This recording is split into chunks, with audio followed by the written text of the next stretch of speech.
This show is produced by the Hartman Media Company. For more information and links to all our great podcasts, visit hartmanmedia.com.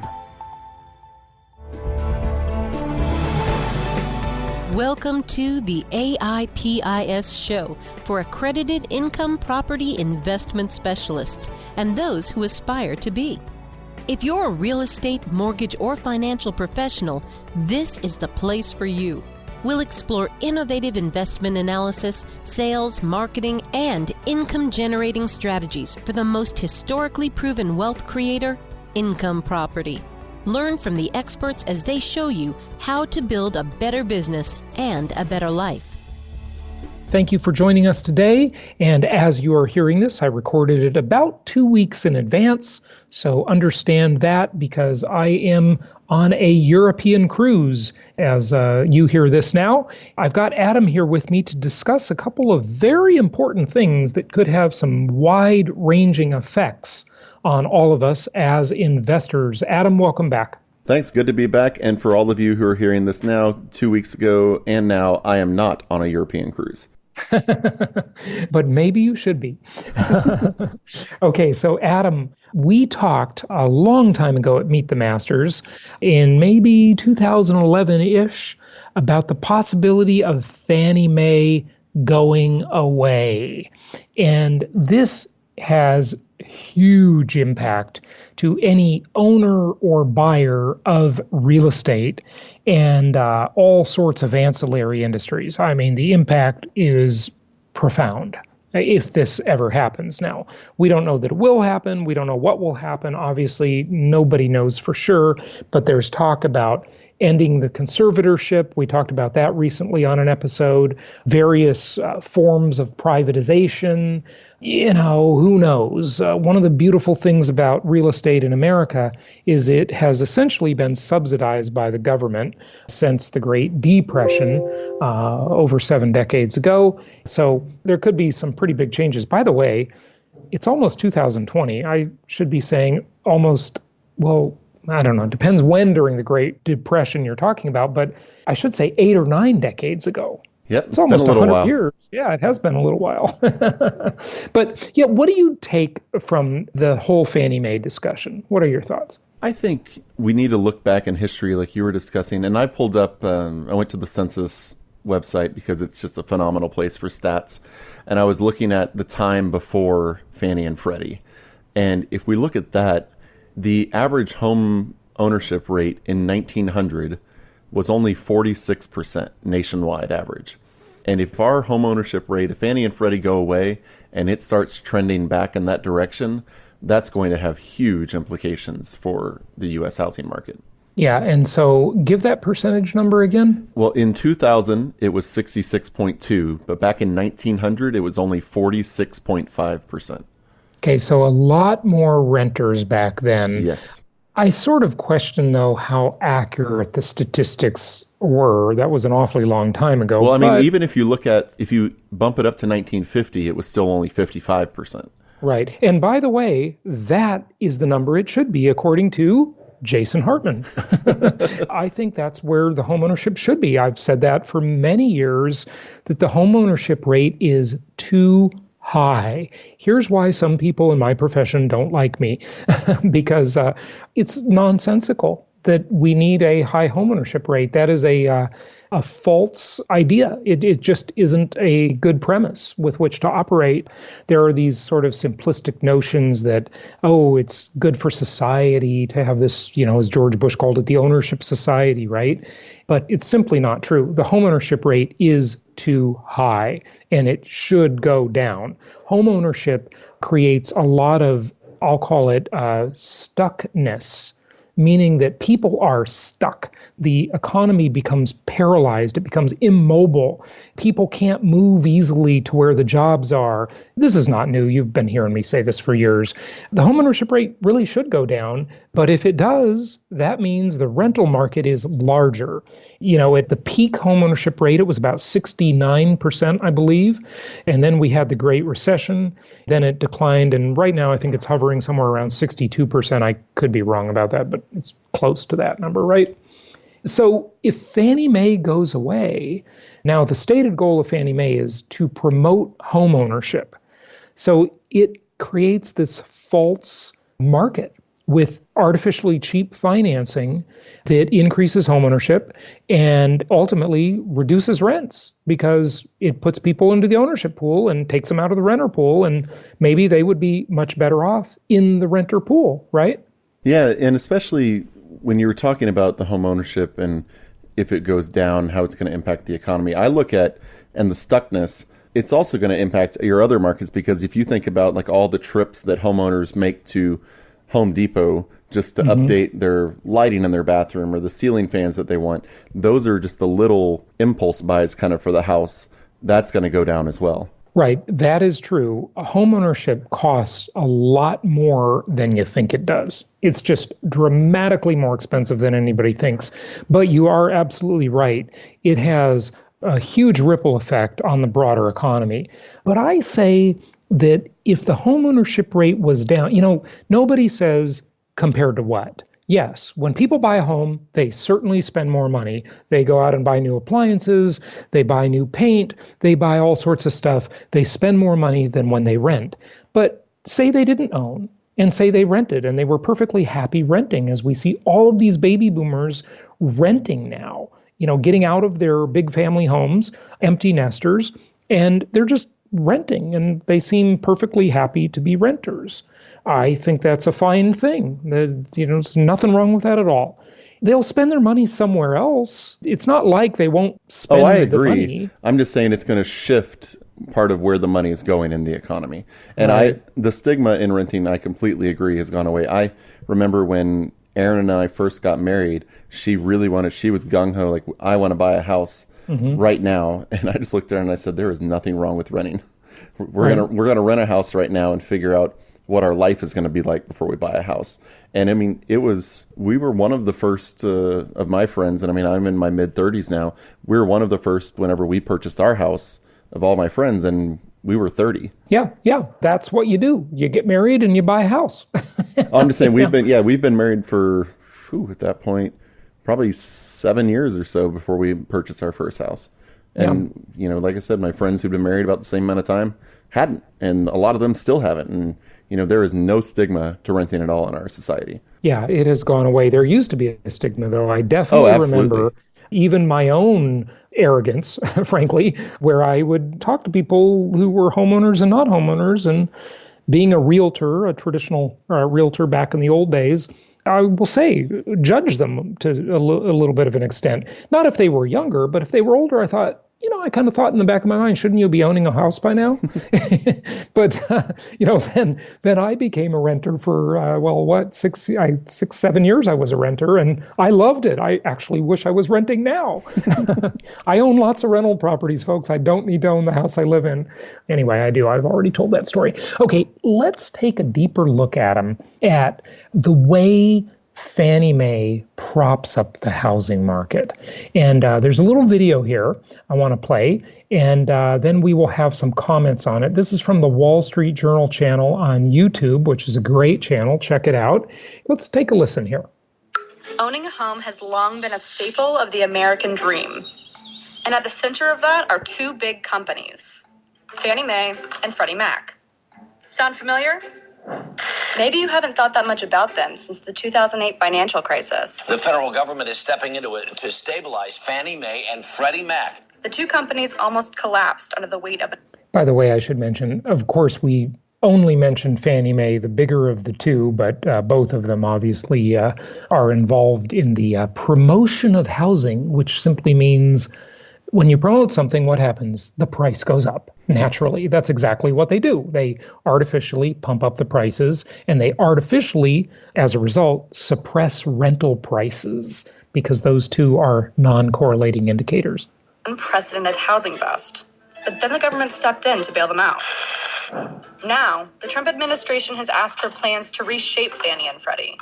But a housing finance overhaul could mean privatizing or shrinking the two companies. A process that some believe could mean mortgages will become more expensive and less affordable for millions of Americans. That's okay with me.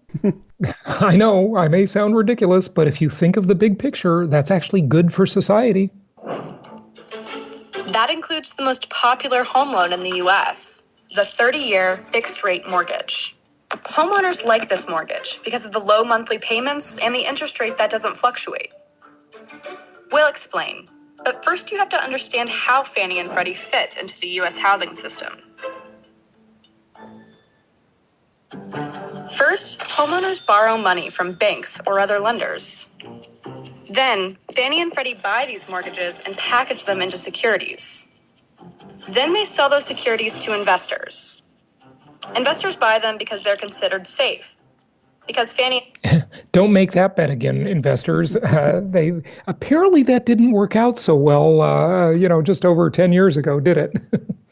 Safe is a relative term, I guess, in this one. Yeah. They used to have this saying, I guess it's out of vogue now. The saying was literally, it's as safe as houses. As safe as houses.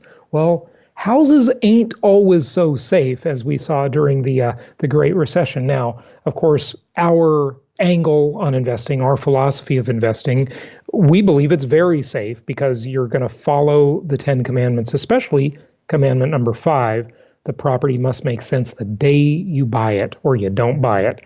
The people that were not safe did not follow the 10 Commandments at all. Freddie take on much of the risk. Lenders and banks benefit too. Since the government takes on much of the default risk, lenders can make more loans to more people. Together, Fannie and Freddie now back about half of new U.S. mortgages. So why do some want to change the two companies? Some in Washington want to shrink or even get rid of Fannie and Freddie. And President Trump himself has indicated that he wants to roll back the government's involvement in the two companies, which have been under government control since the financial crisis.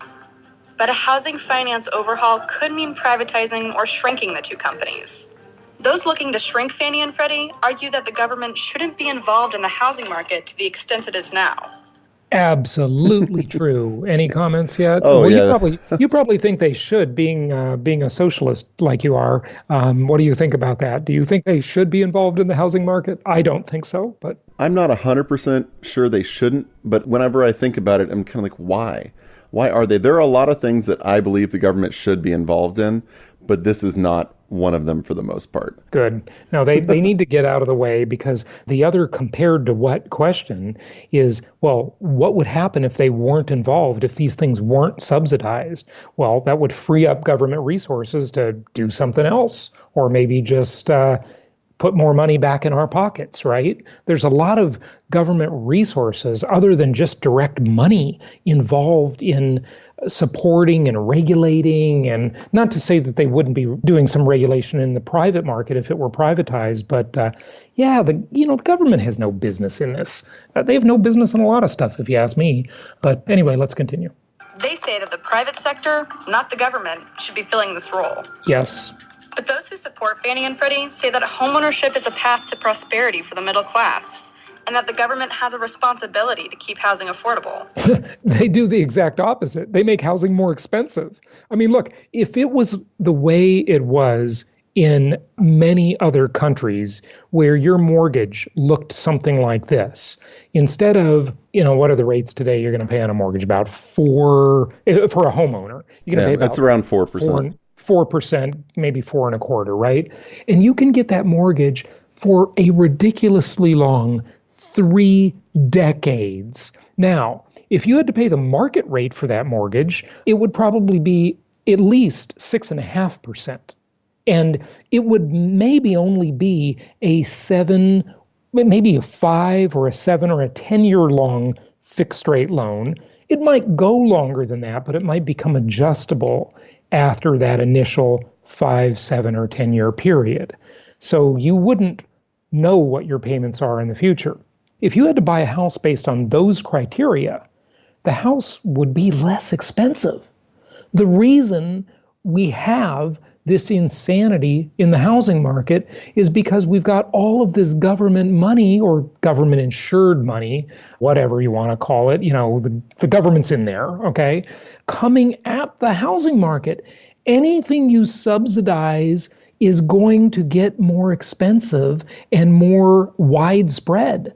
Anything you tax and regulate, well, regulate is probably the wrong word because those get more expensive too because the cost of regulation and the anti-competitive nature that ensues when you overregulate something. But if you tax something, you're going to get less of it. If you subsidize something, you're going to get more of it. Okay? So if you want housing to be affordable, stop frickin' subsidizing it. Yeah, I mean, you would duh. You would think with the way that this is sounding is that before Fannie and Freddie came in, everybody was homeless. Yeah, I know. It's absolutely stupid, right? Yeah, I know. Good point. And it's not that way at all. So let the free market make the mortgages. Let people buy them in a real economy. Of course, probably the best comparison here, and many of you listening know it all too well, is the student loan and college tuition problem. The reason college got so expensive is because of Sallie Mae and these government-backed or government-insured student loans. This tidal wave of money came at these universities. They all got super greedy. They raised the cost of tuition. They hired branding agencies and marketing firms and architects to design really cool campuses and beautiful gymnasiums. Calling it a gymnasium, right? But really health spas to attract students, okay? They got out of the business of education. They started buying up all the real estate in every city they're in. I mean, what does this have to do with college education? That's supposed to be their job, right? To provide college education. So they used all of this tidal wave of money to become these insanely wealthy entities. And the cost of college has increased at, 2, 3, even 4 times the rate of inflation over the past couple of decades since they've been, the past few decades since they've been insuring and backing student loans. Yeah, and it also goes with, we talked about how in the past it's everybody should own a home. It's also come into vogue that everybody needs a college education. Yeah. And so it becomes more of a, societal norm, then you have more people rushing in, and then you also, then you get that problem as well. Yeah, absolutely. Good point. Okay, let's continue here. But now some are wondering, what would the U.S. housing market look like without Fannie and Freddie? Well, to start with, many non-bank lenders might find it harder to operate. Unlike banks, these firms don't have deposits, which means it will be more expensive for them to lend money if Fannie and Freddie go away.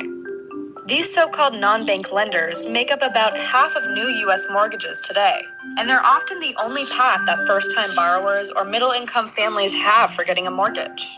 That's because in the last decade, many banks have focused largely on wealthy borrowers when making mortgages, and the non-banks have moved in to fill the space they left. Beyond that, no one's really sure what the market would look like without Fannie and Freddie. I'll tell you what it would look like. Housing would get less expensive and rents would increase. Well, that's why I started at the beginning of the episode talking about the home ownership rate back in 1900, is because when I watched this video, I thought, well, Fannie Mae and Freddie Mac haven't always been around. So let's look at the housing market before this. So that was one of the reasons why I looked at it that way. Now, I will say one of the things when she talks about the non-bank lenders is whenever the mortgages change and the 30-year mortgage goes away potentially, and what you were talking about, how it becomes a 10 or 15-year adjustable rate mortgage, if you look at how long people actually own their homes in general in the United States, it's only, I believe, 7 to 10 years. So a lot of these people are going to be selling their homes before it becomes adjustable. So it's not as big of a concern for people. You're going to have a higher interest rate to begin with, but they're still going to say, instead of basing my decision on a 4% interest rate, I'm going to base it on a 7 and not worry about 15 years down the road because I probably won't be living here. Right, exactly. It's typically about 7 years that someone is in their home. And of course, it depends on the economic cycle, the style of home they buy, whether they outgrow it or they're an empty nester and they got to move down, demographics. There's a zillion factors that impact that, obviously.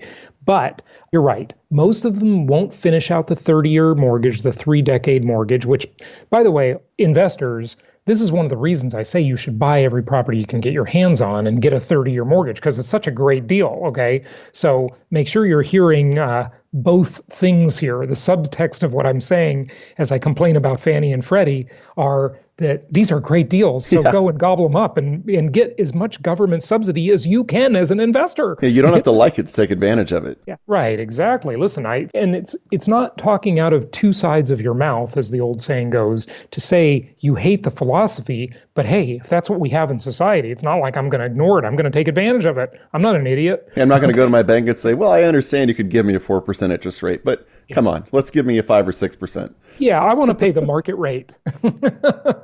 If there were a free market and Fannie Mae didn't exist, that's the rate I want to pay because I just want to donate extra money. Kind of like Warren Buffett, who complains that taxes are too low for the rich, but he never pays more himself.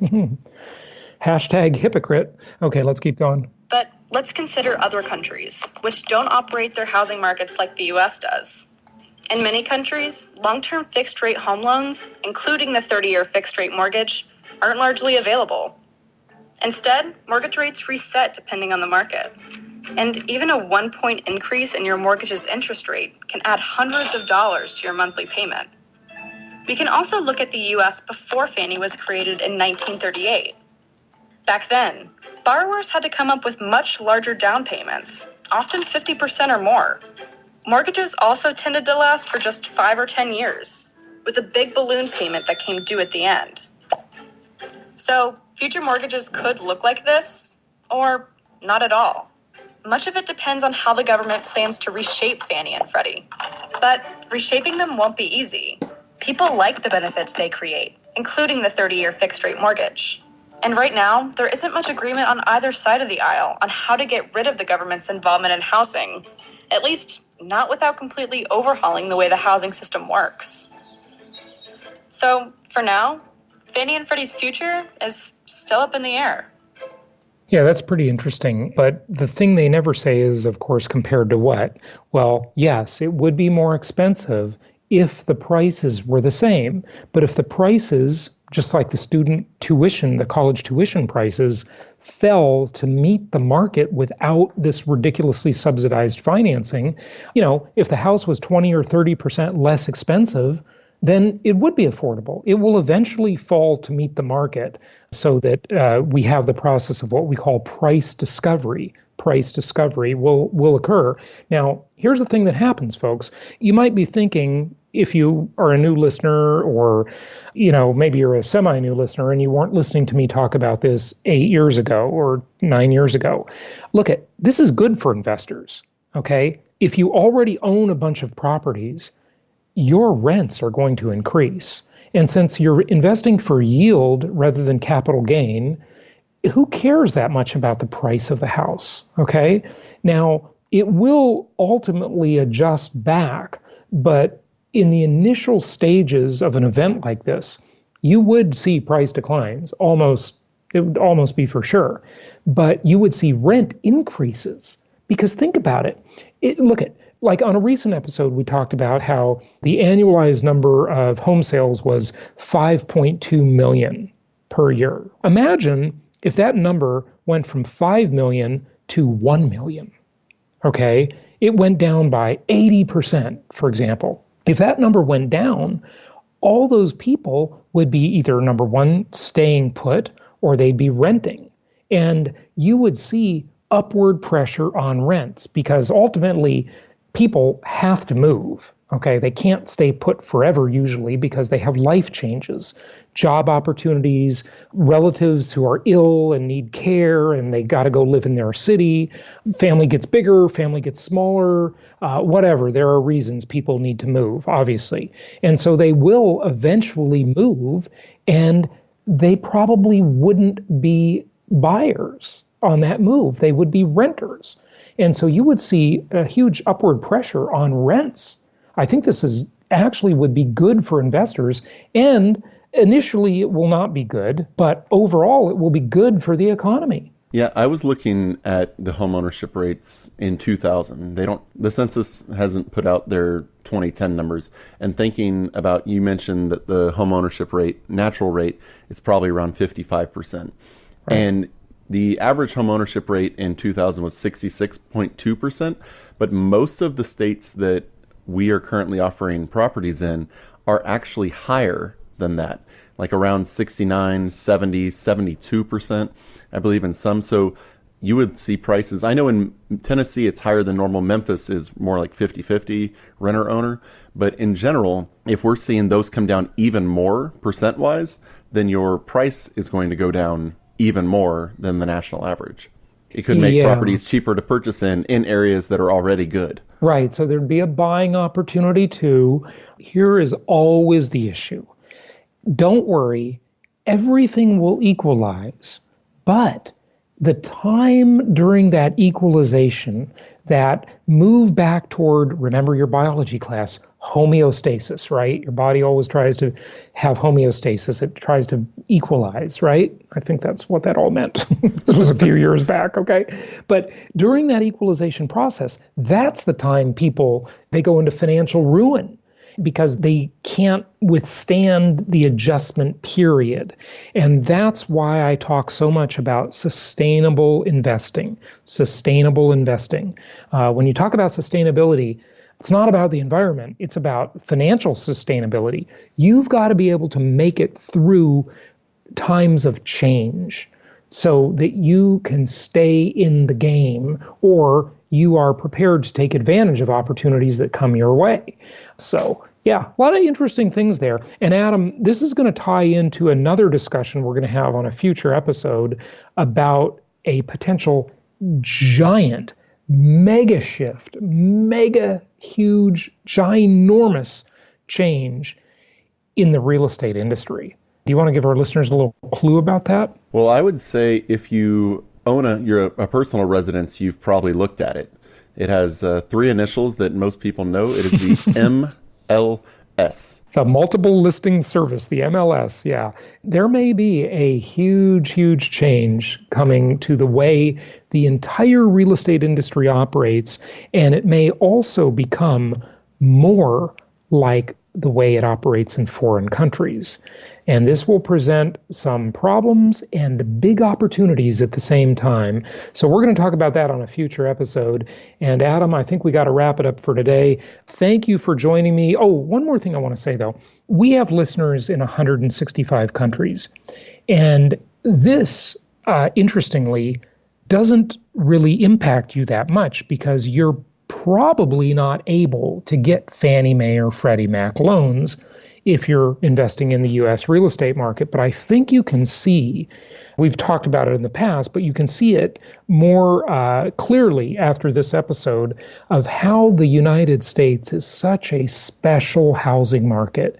It is really, really special. And for you American listeners, and you're thinking, well, I should buy property abroad, we have looked at that. I've been to 83 countries, and many of them I've looked at real estate, and we just haven't been able to find even one of those that is attractive enough. We could certainly recommend foreign properties to you. We've been pitched by many people offering them in, Costa Rica, in Australia, in Europe, all over, in China, all over the world. It has just never made sense. Otherwise, we would have brought that to you. Now, I'm not, who knows what the future will hold, but at this time, and for the past 15 years, we have never found any of those opportunities that we would want to bring to you. Although they've dangled a lot of money in front of us, especially those, I remember those Costa Rican promoters and the Belize promoters too. A lot of people wanting to sell property in those places, but we've just never found it to be very attractive. So we've never recommended it. I think for foreign buyers, this is even better news. Oh, it is. Because then at least you're fighting on an even playing surface. Right. Yeah. The playing field is much more even, and you're in a position where you're getting better values And so, yeah, it's much more level playing field. It's absolutely even great if prices don't change at all. Yeah. So what that means is that the other effect of this would be more foreign investment. There's already a lot. I mean, the U.S. is a hotbed of foreign investment, but there'd be even more incentive for foreign buyers to buy up U.S. real estate, which would have upward pressure on prices. So see, there are all these factors that come into play that, the simpleton says, oh, well, like it was in the video, well, if Fannie Mae goes away, then housing won't be affordable to all these people. Oh, where's the violin? But, they never realize the price will adjust. There will be more foreign buyers. There's all these. And the free market will come in and fill the financing void too. Okay, now granted, it might be a little more expensive, but it won't be as much as it is now, because with these two agencies out of the way or privatized or having a smaller impact, however it ends up happening, there would be more interest in investors filling in the void. They would see opportunities here. So there's always equalizing forces. Don't worry about this stuff. But anyway, that's enough for today. Thanks for joining us, everybody. Check out jasonhartman.com for our upcoming events. For properties, of course, talk to one of our investment counselors like Adam or our other investment counselors. They can help you. And we look forward to talking to you on the next episode. Happy investing. Thank you so much for listening. Please be sure to subscribe so that you don't miss any episodes. Be sure to check out the show's specific website and our general website, hartmanmedia.com, for appropriate disclaimers and terms of service. Remember that guest opinions are their own, and if you require specific legal or tax advice or advice in any other specialized area, please consult an appropriate professional. And we also very much appreciate you reviewing the show. Please go to iTunes or Stitcher Radio or whatever platform you're using and write a review for the show. We would very much appreciate that. And be sure to make it official and subscribe so you do not miss any episodes. We look forward to seeing you on the next episode.